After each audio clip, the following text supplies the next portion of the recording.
Amor tan grande, profundo y sublime, es el amor de mi Creador. Comunión es el corazón de la iglesia, ¿verdad? La comunión trae consigo unidad y la unidad es una fibra sensible que le da vida a la iglesia. Si nosotros queremos matar la iglesia, lo hacemos arrancándole el corazón, que es la comunión, que es la unidad, y que son todos esos elementos importantes.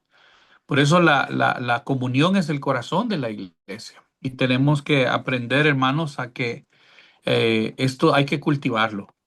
Decíamos nosotros en la primera clase, y me tomaré un par de minutos para ponernos al corriente, o sea, en sintonía de la primera clase. Decíamos de que nosotros estamos llamados a cultivar el sentido de la comunión, ese sentido de comunidad que tenemos. Para esto necesitamos o se requiere un compromiso, les decía a ustedes. Y este compromiso, para poder crear una genuina comunión entre los creyentes, hay que verlo desde 5 puntos de vista. Y en la primera lección, o sea, el jueves pasado, vimos precisamente dos de ellos, si ustedes recuerdan. Estuvimos hablando acerca de cómo podemos comprometernos para cultivar el sentido de comunidad bajo la sinceridad. Decíamos que la sinceridad es vital. Tenemos que tener suficiente sinceridad para que podamos cultivar ese sentido de comunión en la iglesia. En una iglesia que no hay sinceridad, hermano, lo contrario de la sinceridad es la hipocresía. Es una iglesia que no va a llegar muy lejos, ¿verdad? Es una iglesia de simples apariencias, donde el amor es fingido, como dice la palabra del Señor, donde no hay amor real, no es genuino. Eso, hermano, es bien nocivo. Eso es muy venenoso para la iglesia misma. Pero también decíamos de que aparte de la sinceridad necesitábamos el otro factor, que es la humildad. Y la humildad no es más que una actitud que viene del corazón en la que nosotros vemos a los demás como mejores que nosotros, superiores a nosotros mismos, dice la palabra del Señor, ¿verdad? La humildad, hermano, es lo contrario del orgullo, de la soberbia. Cuando en una iglesia hay humildad, por eso el apóstol Pablo dijo a los romanos, asóciense con los humildes, ¿verdad? Eh, Hace que en la base de esa humildad crezca, hermano, una iglesia hermosa, ¿verdad? Como una planta muy, muy saludable. Porque si no hay humildad, definitivamente, hermano, será muy difícil, porque tendríamos que lidiar con solo gente soberbia, gente orgullosa. Imagínense que en nuestras congregaciones estén conformadas solo de gente orgullosa, ¿verdad? Y la humildad, hermano, no es sinónimo de pobreza, ¿verdad? Muchas veces nosotros creemos de que la humildad es pobreza, ¿verdad? Un hermano pobre materialmente hablando, pues es bien humilde. No, no, no. Yo conozco muchos pobres orgullosos y conozco muchos ricos humildes, ¿verdad? O sea, no necesariamente tiene que ver con la condición socioeconómica de una persona. Tiene que ver con cuánto Cristo ha sido formado en ellos, ¿verdad? Que el Señor dijo, aprendan de mí que soy manso y humilde de corazón. Entonces es una actitud que viene del corazón. Muy bien, esto es lo que hemos así a grandes rasgos, hermanos, estudiado en la lección del jueves pasado. Hoy hablando siempre en el tema de la comunión, dijimos que íbamos a explorar los otros tres aspectos. Y el tercero, en este caso, el primero para esta lección, pero es el tercero, es que requiere también que nos comprometamos con la cortesía. Fíjense, miren qué interesante esto. ¿Qué significa ser cortés en la iglesia? ¿Qué es la cortesía en la iglesia? Bueno, mire, una persona cortés generalmente es una persona respetuosa, pero es una persona que respeta las diferencias de otro. Y yo creo que en la iglesia, hermano, a nosotros nos hace falta mucho esto, ¿verdad? Nos hace falta aprender a respetar nuestras diferencias. Estas diferencias, algunas veces, hermano, no son tan perjudiciales y nosotros las podemos complicar en la medida que no las sabemos manejar. Si alguien está equivocado, por ejemplo, en algún tema, debemos de comenzar, antes de corregir o antes de ayudarlo a entender mejor el tema, debemos de comenzar siendo respetuosos. Porque si nosotros no respetamos a otras personas, hermano, no vamos a poder ayudarlas. Si nosotros vamos de una sola vez, ¿verdad? A corregir, a cortar, a poner ahí un stop y a decir, no, esto no y no y no. Y si usted sigue pensando así, pues usted está perdido. Yo creo que ahí ya perdimos la batalla, hermanos.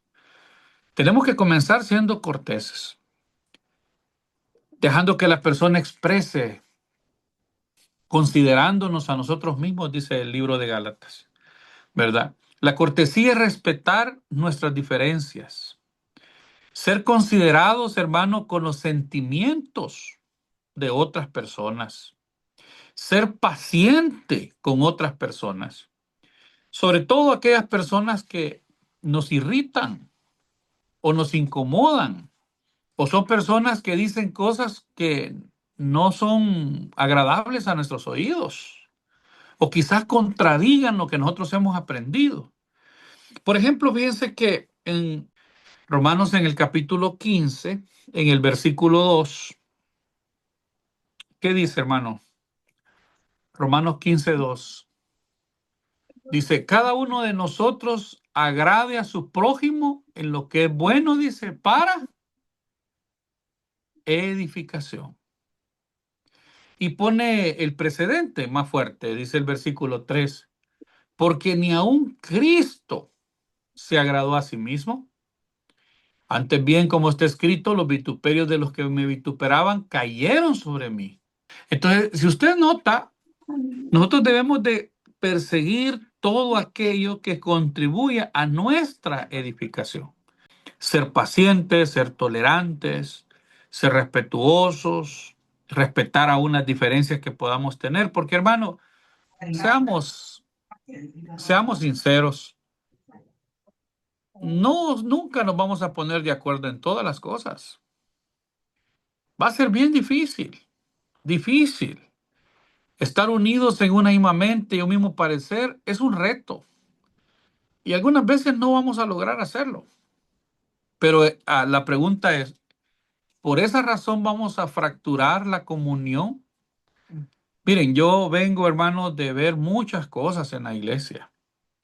Vengo de ver muchos hermanos que por un puntito bíblico que ni siquiera era vital para la salvación, terminaron destruyendo las obras, terminaron dividiendo las iglesias. Arrasaron con todo, hermanos. Por una cosa nada más. No fueron corteses, no pudieron ser tolerantes, no pudieron tener paciencia, no tuvieron la capacidad de poder soportar con paciencia a los demás. Yo creo que Cristo no nos manda esto. Dice la palabra del Señor que ni aun Cristo se agradó a sí mismo. ¿Se imaginan que Cristo nos hubiera exigido a nosotros, verdad? Ustedes van a pensar así, sí o sí. No sí o no, sino sí o sí. Y si ustedes piensan diferente, pues entonces ustedes van al infierno. No, Cristo no hizo eso. Cristo inclusive, hermano, dice, como dice ahí, que hasta lo vituperaron. Él tuvo que sufrir por causa de qué? De los que no le amaban, de los que no aceptaban, de los que no eran capaces de poder reconciliarse con él. Dice que él estuvo listo a sufrir por ellos. En, en Tito, en el capítulo 3, en el versículo 2, dice la palabra del Señor, Tito 3:2, que a nadie difamen, dice. Miren la recomendación que Pablo le da a Tito con respecto a los hermanos. Que a nadie difamen, que no sean pleitistas, sino como amables, mostrando toda mansedumbre para con todos los hombres. Muchas veces, hermano, la falta de cortesía, la falta de educación, hace que nosotros lleguemos a cometer pecados bien graves, difíciles de superar algunas veces, como el caso de la difamación. Muchas veces nosotros podemos difamar a alguien solo porque esta persona, nosotros no estamos de acuerdo con esta persona, o solo porque esta persona dice cosas que yo no soy capaz de digerir, porque quizás mi sistema digestivo espiritual para asimilar eso no lo tolera. ¿Me entiende? Como aquel que es intolerable a la lactosa, ¿verdad? Que hay personas que no son capaces de tolerar ciertos alimentos. ¿Por qué? Porque sus estómagos han perdido esa capacidad. Entonces, comenzamos a difamar, porque lo primero que hacemos, ¿qué es? Hablar de otras personas. Y allí, hermano, nosotros estamos destruyendo la comunión, porque no lo hacemos para ayudar, sino que lo hacemos para señalar y señalar pecaminosamente. Entonces, en cada iglesia, hermanos, debemos de entender que siempre hay grupos, o en cada grupo, pues siempre va a haber, aunque sea una persona difícil. Yo pienso que hay más de una. Pero en cada grupo, en cada iglesia, siempre van a haber personas difíciles. Estas personas pueden tener inclusive problemas que nosotros desconocemos. Las razones por qué son así. ¿Sabían ustedes de que en la iglesia muchas veces tenemos hermanos con problemas emocionales que lo vienen arrastrando desde que eran niños? Tenemos hermanos neurasténicos, enojados, que vienen arrastrándolo debido al alcoholismo, a las drogas o a un montón de cosas. Tenemos hermanos con profundas inseguridades, que se irritan con facilidad, que no son capaces de socializar. Necesitamos para estos hermanos, ¿qué? Comprensión, hermanos. Tolerancia, mucho amor. Porque Dios así puso en la iglesia. Acuérdense que Dios eligió a lo que el mundo no quería. A lo vil del mundo escogió Dios. Dios escogió a muchos hermanos que son ahora nuestras familias en la fe, que quizás nosotros no los hubiéramos elegido si a nosotros nos hubiera tocado elegir los miembros de nuestra congregación. Dios puso personas entre nosotros para nuestro beneficio y puso otras personas, hermano, para que nosotros las ayudemos. Son oportunidades de crecer, de poner a prueba nuestra fe, nuestra constancia, nuestra paciencia, pero sobre todo de poder ayudar a fomentar más nuestra comunión. La palabra del Señor dice que debemos amarnos los unos a los otros como Cristo nos amó. Y esto tiene que ver con tratarnos con respeto, tratarnos con dignidad. Mire, en una familia nosotros recibimos los hijos que Dios nos da, hermanos. Y estos pueden nacer sanos o pueden nacer enfermos. Pueden tener muchas capacidades positivas o pueden tener discapacidades. Pero la aceptación no está basada en qué tan inteligente es ese hermano o qué tan capaz es, sino la aceptación está basada en el hecho de que pertenecemos los unos a los otros en la misma familia de Dios. Y eso es lo que nos hace la iglesia. Por eso yo siempre digo que la iglesia no es un museo donde exhibimos obras de arte, hermanos, sino es un hospital donde todos estamos recibiendo medicamentos, tratamientos para curarnos todavía. Todavía no estamos totalmente sanos, a pesar de que hemos pasado por las aguas del bautismo. Eso solo fue el comienzo para la transformación. Todavía Cristo no está formado en nosotros. Como dijo el apóstol Pablo, por lo cual dijo Pablo, sufro hasta dolores de parto hasta que Cristo sea formado en vosotros. Entonces, esto es algo que nosotros, hermanos, tenemos que considerar, ¿verdad? Tenemos que tratar de cultivar en la iglesia. Todos tenemos, hermanos, nuestros problemas, todos tenemos malos hábitos quizás, todos tenemos situaciones incómodas, hay cosas de las cuales nos avergonzamos, pero el sentido de comunidad y de comunión en la iglesia tiene que ver precisamente con aprender a vivir juntos, aún con todas estas diferencias que podamos tener. ¿Me entiende? Una clave para ser cortés en la iglesia es el hecho de entender y respetar el pasado de las personas. Miren, yo les pregunto a ustedes, ¿nuestras iglesias están listas para recibir, por ejemplo, homosexuales o lesbianas? ¿Estamos listos, hermano? ¿Creen que estamos preparados para esta población que cada vez va en aumento? ¿Está nuestra congregación lista para recibir drogadictos, alcohólicos? Ajá. ¿Está la iglesia lista para recibir hogares de personas divorciadas ya por una, dos o tres, cuatro veces y llegan a la iglesia? ¿Estamos listos, hermanos, para recibir personas que recién han salido de la cárcel y que han cometido delitos terribles? ¿Estamos preparados para esto? ¿O nuestra iglesia solo está lista para recibir pecadores normales y comunes como nosotros? ¿Somos capaces de poder darle amor a estas personas y respetar desafortunadamente su vida pasada, que ahora ha sido transformada o está siendo transformada, mejor dicho, por la palabra de Dios, por Cristo mismo? Hay que pensar en eso, porque uno de los propósitos, acuérdense, de Dios para la iglesia es la comunión. Y la comunión no es solo reunirnos los domingos y saludarnos al final y qué bonito, ya nos vamos, no. La comunión es más que eso. Aquí estamos viendo de que la comunión tiene que ver con el respeto. Ah, ¿qué pasa cuando descubrimos la historia pasada de un hermano? Mm.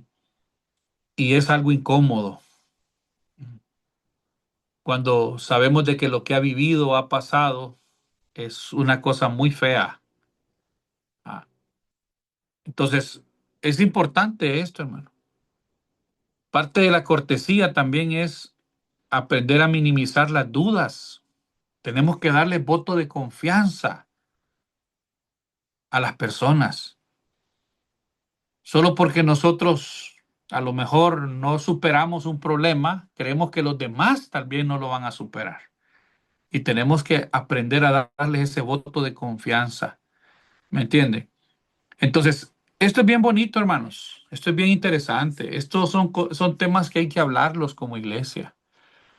¿Qué tan preparados estamos nosotros para poder fomentar? ¿Qué tan comprometidos estamos para fomentar ese trato cortés, amable, amoroso, respetuoso en la iglesia? Eh, Saber pues que en la iglesia llega de todo, hermanos, porque Dios lleva de todo.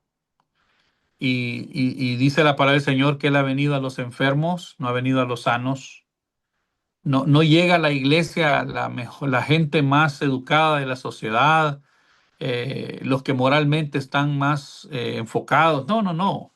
Algunas veces recibimos lo peor, pero ¿cuál es nuestra actitud?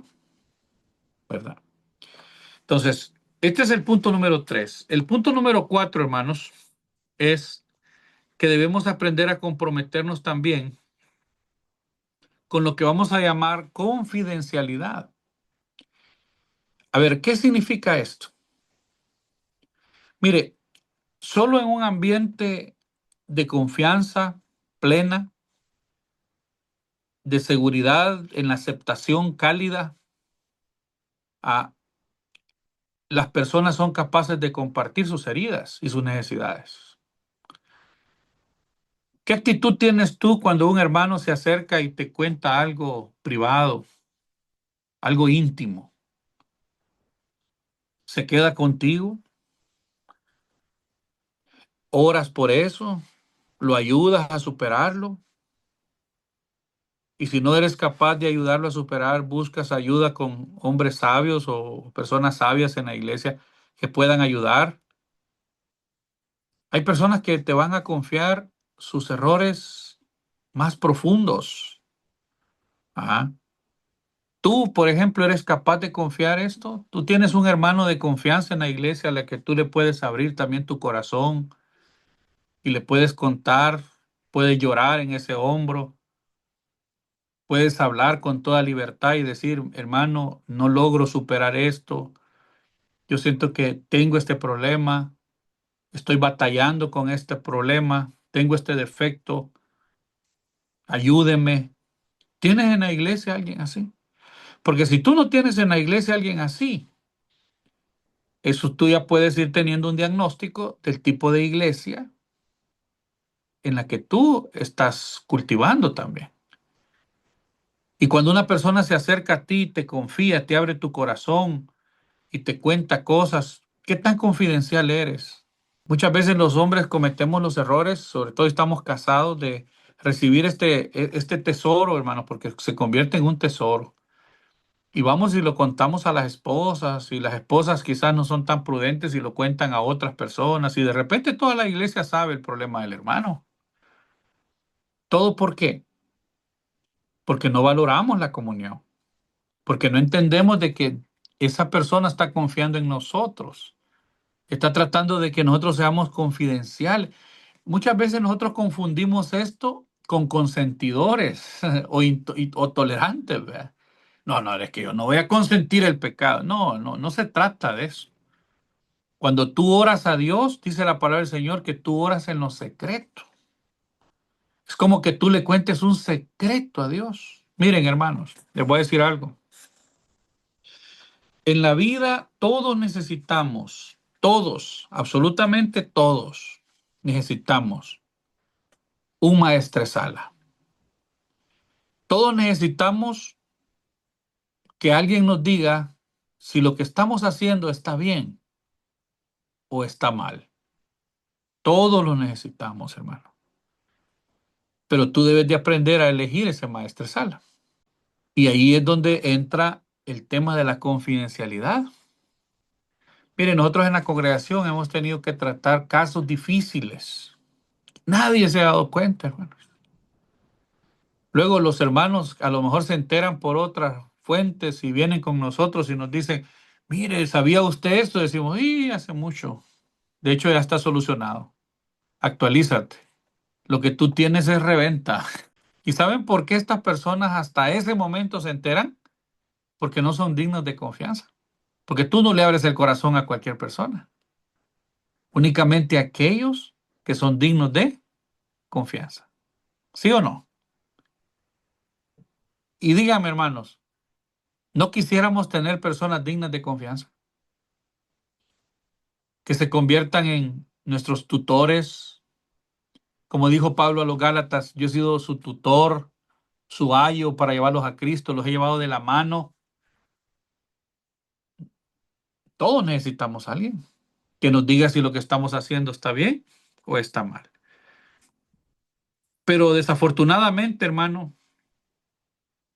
algunas veces lo que se comparte con otra persona no se queda con esta persona, sino que se vuelve un chisme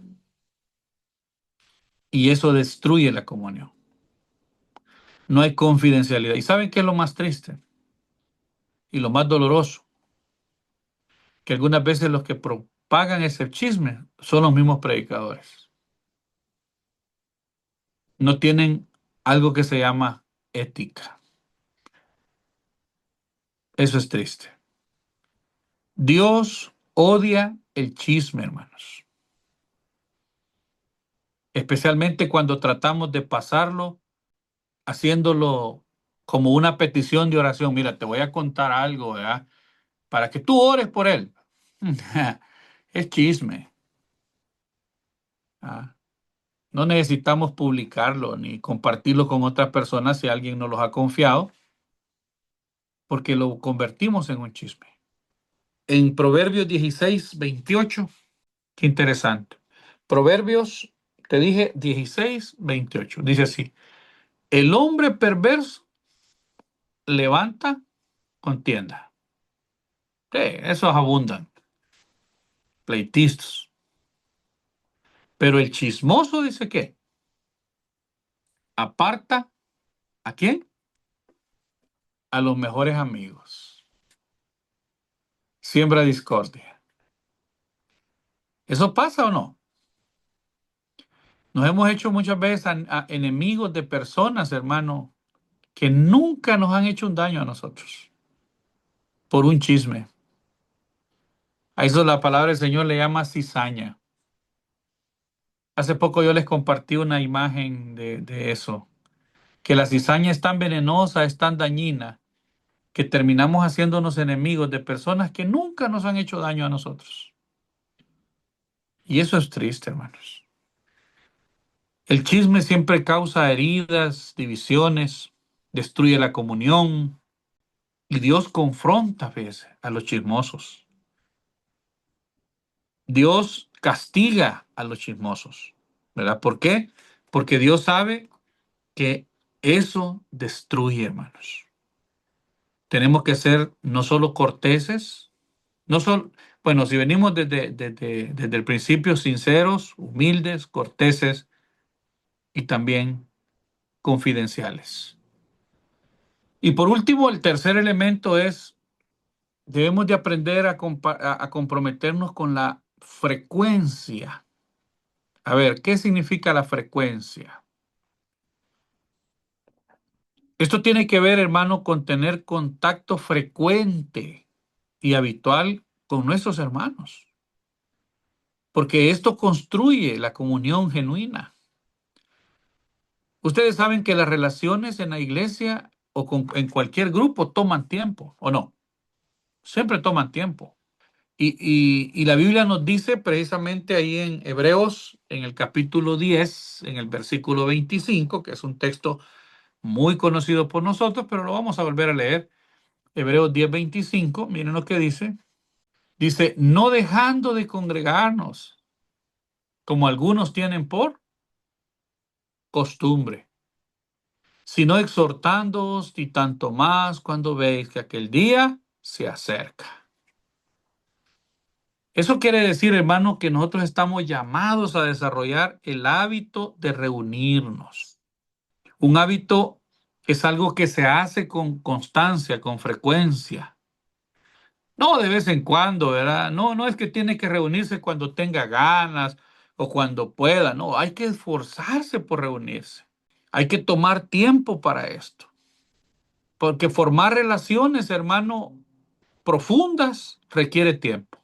La comunión superficial en muchas iglesias, hermano, no la lleva a ningún lado.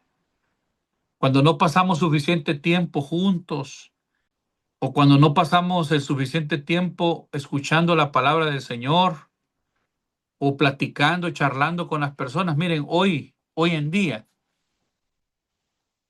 el tema comunicacional básicamente ha sido superado.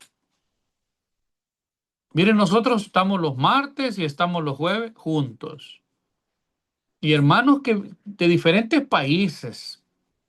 Entonces significa que no hay barreras, hermano. A través de estas plataformas, a través de las reuniones, a través del WhatsApp, a través de las videollamadas, a través de una llamada normal, podemos cultivar la comunión. Y qué bonito es cuando hablamos con un hermano y hasta el tiempo pues se nos dispara, ¿verdad? Y no, ni siquiera consideramos el tiempo. ¿Por qué? Porque tenemos tanto que hablar, tanto que aprender, tanto que compartir. Y ahí es donde se fortalece. Yo les aseguro que una iglesia que tenga la frecuencia como un hábito va a ser una iglesia que no va a tener problemas, hermano. Es una iglesia que si llega a tener un problema lo van a superar con facilidad, porque hay demasiado contacto, demasiada comunión. Entonces, la comunión es sumamente importante. Los primeros cristianos, por ejemplo, dice la palabra del Señor ahí en Hechos 2:46. Dice la palabra del Señor así, Hechos 2:46, que ya es un texto pues que ustedes conocen muy bien. También Hechos 2:46 dice, y perseveraban y perseverando unánimes. ¿Cuándo? Cada día en el templo y partiendo el pan en las casas. Comían juntos con alegría y sencillez de corazón. Miren qué interesante. Dice que la iglesia del primer siglo tenía la costumbre de estar juntos cada día. Invertían tiempo para compartir unos con otros. Hermanos, si nosotros somos miembros de una iglesia, tenemos que considerar la frecuencia como un compromiso sumamente importante. Entonces, cuando uno mira esta lista de características, ¿verdad?